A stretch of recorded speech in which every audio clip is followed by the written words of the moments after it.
आकाशवाणी मुंबई प्रसारित करत आहोत.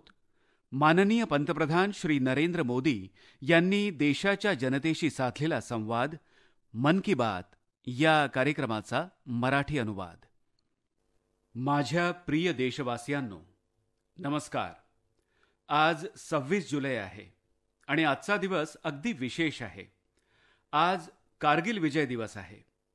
21 वर्षांपूर्वी आजच्याच दिवशी कारगिल युद्धात आपल्या सैन्यानं भारताच्या विजयाचा ध्वज फडकावला होता. मित्रहो, कारगिलचे युद्ध ज्या परिस्थितीत झाले ती परिस्थिती भारताला कधीच विसरता येणार नाही. पाकिस्तानने मोठे मोठे बेत रचून भारताची भूमी हिसकावून घेण्याचे आणि आपल्या अंतर्गत कलहापासून इतरांचे लक्ष दुसरीकडे वळवण्यासाठी नको ते दुस्साहस केले होते. पाकिस्तानसोबत चांगले संबंध ठेवावे यासाठी तेव्हा भारत प्रयत्नशील होता. पण म्हणतात ना, बयरू अकारण सब काहू सो, जो कर हित अनहित ताहू सो. अर्थात कारणाशिवाय एखाद्याशी वैर करणे हा दुष्टांचा स्वभावच असतो. अशा स्वभावाचे लोक आपले भले करणाऱ्याचे सुद्धा नुकसान व्हावे अशी इच्छा बाळगतात. म्हणूनच भारताने मैत्रीचा हात पुढे केला असतानाही पाकिस्तानने पाठीत सुरा खुपसण्याचा प्रयत्न केला. मात्र त्यानंतर भारताच्या शूर सैन्याने जो पराक्रम गाजवला, भारताने आपले जे सामर्थ्य दाखवले ते संपूर्ण जगाने पाहिले. तुम्ही कल्पना करू शकता, उंच डोंगरावर बसलेला शत्रू आणि खालून लढा देणारे आपले सैन्य. मात्र उंचावर बसलेल्या शत्रूचा विजय झाला नाही. विजय झाला तो भारतीय सैन्याच्या ठाम निर्धाराचा आणि खऱ्या शौर्याचा. मित्रहो, त्यावेळी मला सुद्धा कारगिलला जाण्याचे आणि आपल्या जवानांचे शौर्य पाहण्याचे भाग्य लाभले. तो दिवस माझ्या आयुष्यातल्या सर्वात अनमोल क्षणांपैकी एक आहे. मी बघतो आहे की आज देशभरातले लोक कारगिल विजयाची आठवण काढत आहेत. समाज माध्यमांवर करेज इन कारगिल या हॅशटॅगसह लोक आपल्या वीर जवानांना वंदन करत आहेत. जे हुतात्मा झाले त्यांना श्रद्धांजली अर्पण करत आहेत. मी आज सर्व देशवासियांतर्फे आपल्या या शूर जवानांबरोबरच त्यांच्या वीर मातांना सुद्धा वंदन करतो, ज्यांनी भारत मातेच्या या सुपुत्रांना जन्म दिला. देशातील तरुणांना मी आग्रह करतो की त्यांनी आज दिवसभर कारगिल विजयाशी संबंधित आपल्या शूरवीरांच्या कथा तसंच वीर मातांचा त्याग याबद्दल त्यांनी परस्परांना माहिती द्यावी.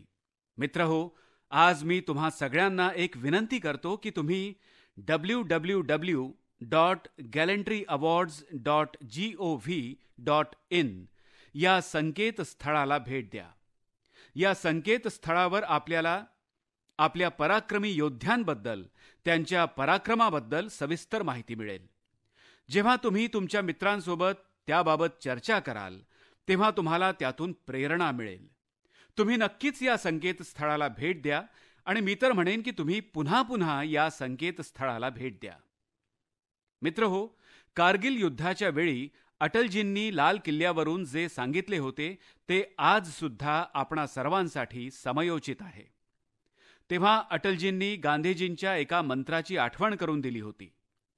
महात्मा गांधीजींचा मंत्र होता की एखाद्याला आपण काय करावे काय करू नये हे कळत नसेल, द्विधा मनस्थिती असेल, तेव्हा त्या व्यक्तीने भारतातल्या सर्वात गरीब आणि असहाय व्यक्तीचा विचार केला पाहिजे. आपण जे काही करणार आहोत त्यामुळे त्या व्यक्तीचं भलं होणार आहे का, हा विचार केला पाहिजे. गांधीजींच्या या विचाराच्या पुढे जात अटलजी म्हणाले होते की कारगिल युद्धाने आम्हाला आणखी एक मंत्र दिला आहे. तो म्हणजे कोणताही महत्त्वाचा निर्णय घेण्यापूर्वी आपण विचार केला पाहिजे की आपण जो निर्णय घेणार आहोत तो दुर्गम डोंगरांमध्ये आपल्या प्राणांची आहुती देणाऱ्या सैनिकाच्या सन्मानाचा आदर करणारा आहे का. या तर मग अटलजींच्या आवाजात त्यांची ही भावना आपण ऐकूया, समजून घेऊया आणि काळाची मागणी आहे की आपण त्या भावनेचा स्वीकार करूया. आपणा सर्वांच्या लक्षात आहे की गांधीजींनी आपल्याला एक मंत्र दिला होता. ते म्हणाले होते की जेव्हा तुम्हाला काय करावे हे कळणार नाही, मनस्थिती द्विधा होईल, तेव्हा तुम्ही भारतातल्या सर्वात असहाय्य व्यक्तीचा विचार करा आणि स्वतःला विचारा की आपण जे करणार आहोत त्यामुळे त्या व्यक्तीचे भले होईल का? कारगिलने आम्हाला दुसरा मंत्र दिला आहे. कोणताही महत्त्वाचा निर्णय घेण्यापूर्वी आपण विचार केला पाहिजे की आपण जे करणार आहोत त्यामुळे दुर्गम डोंगरांमध्ये आपल्या प्राणांची आहुती देणाऱ्या सैनिकाच्या सन्मानाचा आदर जपला जाणार आहे का? मित्रहो, युद्ध सुरू असताना आपण जे काही बोलतो, जे काही करतो, त्याचा प्रभाव सीमेवर तैनात सैनिकाच्या मनोबलावर, त्यांच्या कुटुंबाच्या मनोबलावर होत असतो. हे आपण कधीही विसरता कामा नये. म्हणूनच आपलं आचरण, आपली वागणूक, आपली वाणी, आपले वक्तव्य, आपली मर्यादा, आपली उद्दिष्ट आणि आपण जे काही करत आहोत, जे काही बोलत आहोत, त्यामुळे सैनिकांचं मनोबल दृढ होईल, त्यांचा सन्मान वाढेल, हा विचार आपण कायम मनात बाळगला पाहिजे.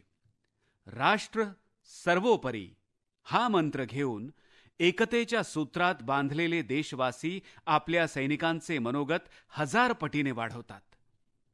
आपल्याकडे म्हटलंय, संघे शक्ती कलौ युगे. हे लक्षात न घेता आपण कधीकधी सोशल मीडियावर अशा काही गोष्टींना प्रोत्साहन देतो ज्या आपल्या देशाचं मोठं नुकसान करतात. अनेकदा उत्सुकतेपोटी आपण अनेक गोष्टी फॉरवर्ड करत असतो. असं करणं चुकीचं आहे हे माहीत असतं, तरीही ते करतो. हल्ली युद्ध केवळ देशाच्या सीमेवर लढलं जात नाही. देशात सुद्धा अनेक आघाड्यांवर एकाच वेळी लढलं जातं आणि प्रत्येक नागरिकाला त्या युद्धात आपली भूमिका ठरवावी लागते. आपल्याला सुद्धा देशाच्या सीमेवर दुर्गम परिस्थितीत लढणाऱ्या सैनिकांचं स्मरण ठेवत आपली भूमिका निश्चित करावी लागेल. माझ्या प्रिय देशवासियांनो, गेल्या काही महिन्यांपासून संपूर्ण देशानं एक होऊन ज्या पद्धतीनं कोरोनाशी 2 हात केले आहेत, त्यामुळे अनेकांनी उपस्थित केलेल्या शंका चुकीच्या ठरल्या आहेत. आज आपल्या देशात या विषाणूचा संसर्ग झालेल्या रुग्णांचा बरे होण्याचा दर इतर देशांच्या तुलनेत खूपच चांगला आहे. त्याचबरोबर कोरोनामुळे इतर देशांमध्ये झालेल्या मृत्यूंच्या तुलनेत आपल्या देशात कमी मृत्यू झाले आहेत. एका व्यक्तीचा मृत्यू होणं सुद्धा दुःखद असतं, हे खरं आहे. मात्र भारत आपल्या लाखो नागरिकांचे प्राण वाचवण्यात यशस्वी ठरला आहे. मित्रहो, कोरोनाचा धोका अजून टळलेला नाही. अनेक ठिकाणी तो वेगाने पसरत आहे. आपण खूप जास्त सतर्क राहण्याची गरज आहे. सुरुवातीला कोरोना विषाणूचा संसर्ग जितका घातक होता, तितकाच तो आजही घातक आहे. म्हणूनच आपण पुरेपूर खबरदारी घेतली पाहिजे. चेहऱ्यावर मास्कचा वापर करणं किंवा रुमालानं चेहरा झाकून घेणं, एकमेकांपासून किमान 2 वार अंतर राखणं, सतत हात स्वच्छ करणं, कुठेही न थुंकणं आणि स्वच्छता राखणं ही हत्यारच कोरोनापासून आपलं रक्षण करू शकतील. अनेकदा आपल्याला मास्क लावल्यामुळे त्रास होऊ लागतो. खूपदा वाटतं की चेहऱ्यावरून मास्क काढून टाकावा. आपण बोलू लागतो. जेव्हा मास्क वापरणं सगळ्यात जास्त गरजेचं असतं तेव्हाच आपण मास्क काढून टाकतो. अशा वेळी मी तुम्हाला विनंती करतो की जेव्हा तुम्हाला मास्कचा त्रास वाटू लागेल, तो काढून ठेवावा असं वाटेल, तेव्हा अगदी क्षणभर त्या डॉक्टरांना आठवून बघा, त्या परिचारिकांना आठवून बघा, आपल्या सर्व कोरोना योद्ध्यांना आठवून बघा. आपले सर्वांचे आयुष्य वाचवण्यासाठी ही सर्व मंडळी कित्येक तास मास्क लावून काम करत आहेत. 8-10 तास मास्क वापरत आहेत. त्यांना त्रास होत नसेल का? जरा त्यांना आठवून बघा. तुम्हालाही वाटेल की एक नागरिक म्हणून आपण या बाबतीत कोणताही हलगर्जीपणा करू नये आणि इतर कोणालाही करू देऊ नये. एकीकडे आपल्याला कोरोना विरुद्धचं युद्ध सजग राहून आणि सतर्कतेनं लढायचं आहे आणि त्याचवेळी कठोर मेहनत करत उद्योग, नोकरी, शिक्षण जे काही आपलं कर्तव्य आहे ते पूर्ण करायचं आहे. त्यातही यशाची नवी शिखरं गाठायची आहेत. मित्रहो, कोरोनाच्या काळात आपल्या ग्रामीण क्षेत्रानं संपूर्ण देशाला एक नवी दिशा दाखवली आहे. गावातल्या स्थानिक नागरिकांचे ग्रामपंचायतींचे अनेक चांगले प्रयत्न सातत्यानं समोर येत आहेत.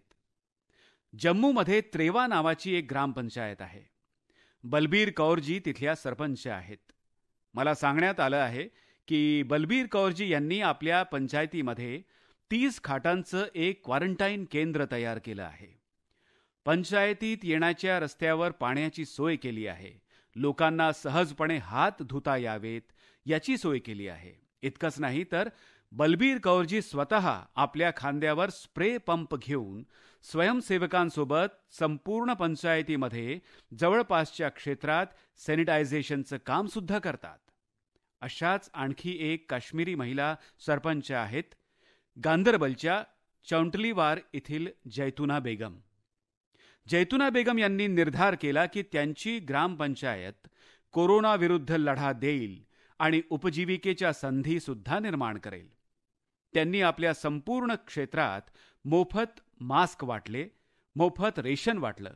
त्याचबरोबर त्यांनी लोकांना धान्याचे बियाणे सुद्धा वाटले, सफरचंदाची रोपं वाटलीत, जेणेकरून लोकांना शेती किंवा बागायती करण्यात अडचणी येऊ नये. मित्रहो, काश्मीरमधील आणखी एक प्रेरक घटना सांगतो. इथे अनंतनागमध्ये नगरपालिकेचे अध्यक्ष आहेत श्री मोहम्मद इक्बाल. त्यांना आपल्या क्षेत्रामध्ये सॅनिटायझेशनसाठी स्प्रेयरची आवश्यकता होती. त्यांनी माहिती गोळा केली तेव्हा समजलं की आवश्यक यंत्र दुसऱ्या शहरातून आणावं लागेल आणि त्यासाठी 6 लाख रुपये मोजावे लागतील. श्री इक्बाल यांनी स्वतः प्रयत्न करून स्प्रेयर यंत्र तयार केलं आणि ते सुद्धा अवघ्या 50,000 रुपयांमध्ये. अशी अनेक उदाहरणं आहेत. संपूर्ण देशभरातून कानाकोपऱ्यातून अशा अनेक प्रेरक घटना रोज समोर येतात. हे सर्वजण अभिनंदनास पात्र आहेत. आव्हान समोर आलं, मात्र लोकांनी तितक्याच ताकदीनं त्याचा मुकाबला केला. माझ्या प्रिय देशवासियांनो, योग्य आणि सकारात्मक दृष्टिकोन असला तर संकटाच्या काळातही संकटाचं संधीत रूपांतर करणं शक्य होतं. आता आपण कोरोनाच्या काळात सुद्धा पाहतो आहोत की आपल्या देशातील युवकांनी, महिलांनी आपली बुद्धिमत्ता आणि कौशल्याच्या बळावर काही नवे प्रयोग सुरू केले आहेत. बिहारमध्ये महिलांच्या अनेक स्वयंसहायता गटांनी मधुबनी चित्रकला असणारे मास्क तयार करायला सुरुवात केली. बघता बघता ते प्रसिद्ध झाले आहेत. हे मधुबनी मास्क आपल्या परंपरेचा प्रचार करत आहेत. त्याचबरोबर लोकांच्या आरोग्याची काळजी घेतानाच रोजगार सुद्धा उपलब्ध करून देत आहेत. ईशान्येकडच्या क्षेत्रात बांबू मुबलक प्रमाणात उपलब्ध आहे, हे आपल्याला माहिती आहे. आता याच बांबूचा वापर करून त्रिपुरा, मणिपूर आणि आसाम मधल्या कारागिरांनी उच्च दर्जाच्या पाण्याच्या बाटल्या आणि डबे तयार करायला सुरुवात केली आहे. बांबूपासून तयार झालेल्या या वस्तूंचा दर्जा आपण बघाल तर बांबूपासून इतक्या सुंदर बाटल्या तयार करता येऊ शकतात यावर सहजासहजी विश्वास ठेवता येणार नाही.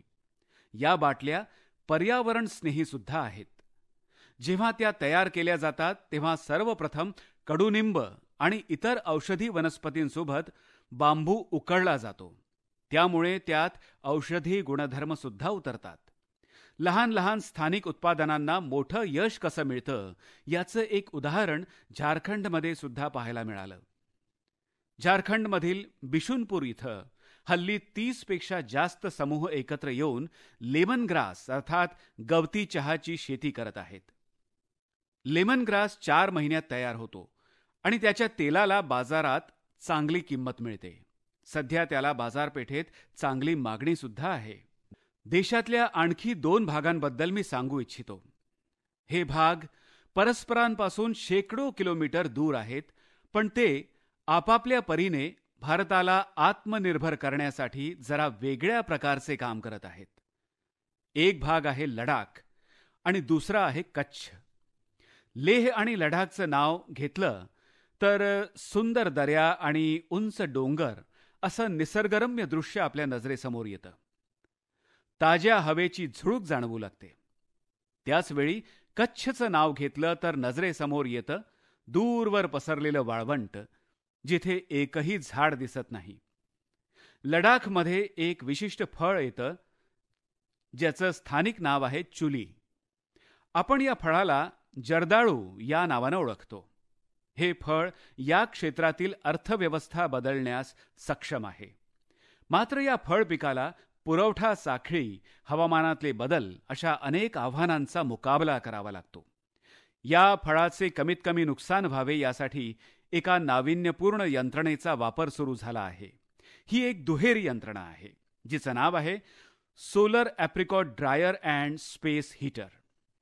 या यंत्रणेचा वापर करून जर्दाळू तसंच इतर फळं आणि भाज्यांना आवश्यकतेनुसार सुकवता येतं आणि त्यासाठी स्वच्छ आरोग्यदायी पद्धत वापरली जाते. पूर्वीच्या काळी जेव्हा जर्दाळूची फळं शेताच्या जवळपास सुकवली जात तेव्हा त्यातली अनेक फळं वाया जात असत. त्याचबरोबर धूळ आणि पावसाच्या पाण्यामुळे फळांचा दर्जासुद्धा प्रभावित होत होता. आता वळूया कच्छकडे. कच्छमधले शेतकरी हल्ली ड्रॅगन फ्रूटची शेती करण्यासाठी कौतुकास्पद प्रयत्न करत आहेत. अनेक लोक हे ऐकल्यानंतर आश्चर्य व्यक्त करतात. कच्छ आणि ड्रॅगन फ्रूट. मात्र तिथले अनेक शेतकरी सध्या हेच काम करत आहेत. फळाची गुणवत्ता टिकवून कमीत कमी जमिनीत जास्त उत्पादन घेण्यासंदर्भात अनेक नवीन प्रयोग केले जात आहेत. मला सांगण्यात आलं आहे की ड्रॅगन फ्रूटची लोकप्रियता सातत्यानं वाढते आहे. विशेषतः न्याहारीसाठी हे फळ वापरलं जातंय. देशाला ड्रॅगन फ्रूटची आयात करावी लागू नये असा संकल्प कच्छच्या शेतकऱ्यांनी केला आहे. हीच खरी आत्मनिर्भरता आहे. मित्रहो, जेव्हा आपण काही नवीन करण्याचा विचार करतो, नाविन्यपूर्ण विचार करतो, तेव्हाच अशी कामं शक्य होतात ज्यांची एरवी कोणी कल्पनाही केली नसेल. आता बिहारमधले काही युवकच बघा ना. आधी ते सगळेच नोकरी करत होते. एके दिवशी त्यांनी ठरवलं की मोत्यांची शेती करायची. त्यांच्या भागात लोकांना याबाबत फारशी माहिती नव्हती. पण या लोकांनी आधी सगळी माहिती जमवली. जयपूर आणि भुवनेश्वर इथं जाऊन प्रशिक्षण घेतलं आणि आपल्याच गावात मोत्यांची शेती सुरू केली. आज ते स्वतः यातून चांगली कमाई करत आहेत. त्याचबरोबर त्यांनी मुझफ्फरपूर, बेगुसराय आणि पाटणा इथं इतर राज्यातून परतलेल्या प्रवासी मजुरांना याचं प्रशिक्षण द्यायला सुरुवात केली आहे. यामुळे अनेक लोकांसाठी आत्मनिर्भरतेची द्वारं खुली झाली आहेत. मित्रहो, लवकरच रक्षाबंधनचा सण येतो आहे. अलीकडे मी बघतो आहे की अनेक लोक आणि संस्था यावर्षी रक्षाबंधन वेगळ्या पद्धतीनं साजरा करण्याची मोहीम राबवत आहेत. अनेक लोक या सणाला वोकल फॉर लोकल सोबत जोडत आहेत आणि हे योग्य सुद्धा आहे. आमचे सण आमच्या समाजाच्या, आमच्या घराच्या जवळपासच्या एखाद्या व्यक्तीचा उद्योग विस्तारणारे असतील, त्याचाही सण आनंदात साजरा होईल. अशा वेळी त्या सणाचा आनंद आणखी वाढतो. सर्व देशवासियांना रक्षाबंधनाच्या अनेक शुभेच्छा. मित्रहो, 7 ऑगस्ट रोजी राष्ट्रीय हातमाग दिवस आहे. भारताचा हातमाग आपली हस्तकला. या कलेत शेकडो वर्षांचा गौरवशाली इतिहास सामावलेला आहे. आपण सर्व भारतीयांनी हातमाग आणि हस्तकलांचा जास्तीत जास्त वापर केला पाहिजे आणि जास्तीत जास्त लोकांना त्याबद्दल माहिती दिली पाहिजे. भारताचा हातमाग आणि हस्तकला किती समृद्ध आहे, त्यात किती वैविध्य आहे, हे जगातील जितक्या जास्त लोकांना कळेल तितकाच त्याचा लाभ आमच्या लोकल कारागिरांना आणि विणकरांना मिळेल. मित्रहो, विशेषतः माझ्या युवा सहकाऱ्यांनो, आपला देश बदलतो आहे. कसा बदलतो आहे, किती वेगाने बदलतो आहे, कोणत्या कोणत्या क्षेत्रात बदलतो आहे. सकारात्मक दृष्टिकोनासह एक नजर फिरवली तर आपण स्वतःच आश्चर्यचकित होऊ. एक काळ असा होता जेव्हा खेळापासून इतर सर्व क्षेत्रांमध्ये जास्तीत जास्त लोक मोठ्या शहरातले असत किंवा प्रतिष्ठित कुटुंबातले असत किंवा प्रसिद्ध शाळा महाविद्यालयातले असत. आता देश बदलतो आहे. गावांमधून, लहान शहरांमधून, सर्वसामान्य कुटुंबातून आमचा युवा वर्ग पुढे येत आहे. यशाची नवी शिखरं कवेत घेत आहे.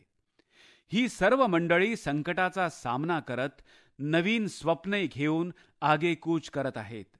अलीकडेच बोर्ड परीक्षांचे निकाल लागले. त्यात सुद्धा हे दिसून आलं. आज मन की बात कार्यक्रमात आपण अशाच काही प्रतिभावंत मुलामुलींसोबत संवाद साधूया. अशीच एक प्रतिभावंत मुलगी आहे कृत्तिका नांदल. कृतिकाजी हरियाणामधील पानिपत येथील रहिवासी आहेत. हॅलो कृतिकाजी, नमस्ते. नमस्ते सर. खूप चांगले गुण मिळाले आहेत तुम्हाला. तुमचं मनापासून अभिनंदन. धन्यवाद सर. तुम्ही आता लोकांशी फोनवर बोलून सुद्धा थकून जात असणार. कितीतरी लोकांचे फोन येत असतील. हो सर. आणि शुभेच्छा देणाऱ्या लोकांनाही ते तुम्हाला ओळखतात याचा अभिमान वाटत असणार. तुम्हाला कसं वाटतंय? सर खूप छान वाटते आहे. आई वडिलांना अभिमान वाटतो, याचा मलाही अभिमान वाटतो आहे. बरं मला सांगा, तुम्हाला कोणापासून प्रेरणा मिळते? सर माझी आईच माझी प्रेरणा आहे. अरे वा, तुम्ही तुमच्या आईकडून काय शिकता? सर तिने तिच्या आयुष्यात अनेक हाल अपेष्टा सोसल्या, पण ती खूप बोल्ड आणि स्ट्रॉंग आहे. तिला पाहून मला प्रेरणा मिळते की आपणही तिच्यासारखे झाले पाहिजे. आईचं शिक्षण किती झालंय? सर BA पर्यंत शिक्षण झाले आहे. BA केलं आहे. हो सर. छान. मग आई तुम्हाला शिकवत सुद्धा असेल? हो सर, सगळ्या चालीरीती सुद्धा ती शिकवते. मग तर रागावत सुद्धा असेल? हो सर, ती रागवते सुद्धा. मग मला सांग बाळा, तुला पुढे काय करायची इच्छा आहे? सर मला डॉक्टर व्हायचे आहे. अरे वा. MBBS. बघ बाळा, डॉक्टर व्हायचं म्हणजे सोपं काम नाही. हो सर. डिग्री तर तू मिळवशील कारण तू हुशार मुलगी आहेस, पण डॉक्टरचं आयुष्य समाजासाठी समर्पित असतं. हो सर. डॉक्टरला रात्री कधीच शांतपणे झोपता येत नाही. कधी रुग्णांचा फोन येतो, तर कधी हॉस्पिटलमधून फोन येतो. मग धावपळ करावी लागते. म्हणजे अगदी 24/7 365 डेज लोकांची सेवा करायची असते. हो सर. आणि धोका सुद्धा आहे त्यात. हल्ली वेगवेगळे आजार समोर येत आहेत. डॉक्टरसाठी तर धोका जास्त वाढतो. हो सर. अच्छा कृतिका, तुमचं हरियाणा हे तर अवघ्या भारताला क्रीडा प्रकारांमध्ये प्रेरणा देणारं, प्रोत्साहन देणारं राज्य आहे. हो सर. मग तुम्ही खेळ खेळता की नाही? खेळ आवडतात की नाही तुम्हाला? सर शाळेत असताना मी बास्केटबॉल खेळत असे. बरं. किती उंच आहात तुम्ही? खूप उंच आहात का? नाही सर, 5 फूट 2 इंच आहे उंची. अच्छा. तरीही तुम्हाला खेळांची आवड आहे. सर ती तर फक्त पॅशन आहे. खेळते आवडीने, इतकंच. छान छान. चला कृतिकाजी, तुमच्या आईला माझा नमस्कार सांगा. त्यांनी तुम्हाला योग्य प्रकारे वाढवलं आहे. आपलं जीवन योग्य प्रकारे घडवलं आहे. आपल्या आईला नमस्कार आणि तुमचे मनापासून अभिनंदन. अनेकानेक शुभेच्छा. धन्यवाद सर. चला आता जाऊया केरळच्या एर्नाकुलममध्ये. आता आपण केरळी युवकासोबत गप्पा करूया. हॅलो. हॅलो सर, नमस्कार. तर Vinayak, congratulations. Thank you sir. शाबाश विनायक, शाबाश. हां, thank you sir. How is the जोश? Hi sir. Do you play any sport? Badminton. Badminton? हां, yes. In school, or you have any chance to take a training? No, in school we have already got some training Hmm. from our teachers, Hmm. so that we get opportunity to participate outside Wow. from the school itself. How many states you have visited? I have visited only Kerala and Tamil Nadu. Only Kerala and Tamil Nadu. Yes. So would you like to visit Delhi? Ha sir, now I am applying in Delhi University for my higher studies. Wow. So you are coming to Delhi. Ha, yes sir. Tell me, do you have any message for fellow students who will give board exams in future? Hard work and proper time utilization. So perfect time management. Ha sir. Vinayak, I would like to know your hobbies. Badminton and then rowing. So you are active on social media? No, we are not allowed to use any electronic items or gadgets in school. So you are lucky. Yes, sir. Well, Vinayak, congratulations again and wish you all the best. Thank you, sir. चला तर मंडळी, आता जाऊया उत्तर प्रदेशात. उत्तर प्रदेशात अमरोहा इथल्या श्री उस्मान सैफी यांच्यासोबत गप्पा मारूया. हॅलो उस्मान, तुमचं मनापासून अभिनंदन. धन्यवाद सर. अच्छा उस्मान, मला सांगा, तुम्हाला या परीक्षेत अपेक्षेप्रमाणेच गुण मिळाले की कमी गुण मिळाले? नाही सर, अपेक्षेप्रमाणेच गुण मिळाले. माझे आई वडील सुद्धा खुश आहेत. अरे वा. मला सांगा, तुमच्या कुटुंबात तुम्हीच इतके हुशार आहात की तुमचे भाऊ सुद्धा हुशार आहेत? नाही सर, मीच आहे. माझा भाऊ जरा मस्तीखोर आहे. अच्छा. पण माझ्यासाठी तो खुश असतो. छान छान. अच्छा, तुम्ही अभ्यास करत होतात तेव्हा तुमचा आवडता विषय कोणता होता? गणित. अरे वा, तर गणिताची आवड होती. कोणत्या शिक्षकांनी तुम्हाला प्रेरित केलं? सर, आमचे गणित विषयाचे एक शिक्षक आहेत, रजत सर. त्यांनी मला प्रेरणा दिली. ते खूप छान शिकवतात. माझा गणित विषय आधीपासूनच चांगला होता आणि तो खूप छान विषय आहे. गणित करत राहू तशी आवड वाढत जाते, म्हणून तो माझा आवडता विषय आहे. हो हो. तुम्हाला माहिती आहे का, वैदिक गणिताचे ऑनलाईन क्लासेस चालवले जातात? हो सर. तुम्ही शिकायचा प्रयत्न केलाय? नाही सर, अजून तरी नाही. नक्की बघा. तुमच्या अनेक मित्रांना वाटेल की तुम्ही जादूगार आहात, कारण संगणकाच्या वेगाने तुम्हाला आकडेमोड करता येईल. वैदिक गणिताची तंत्र खूपच सोपी आहेत आणि सध्या हे वर्ग ऑनलाईन सुद्धा उपलब्ध आहेत. हो सर. तुम्हाला गणिताची आवड आहे तर तुम्ही सुद्धा नवनवीन गोष्टी देऊ शकता. हो सर. अच्छा उस्मान, तुम्ही मोकळ्या वेळात काय करता? मोकळ्या वेळात मी थोडंफार लेखन करतो सर. मला लिहायची आवड आहे.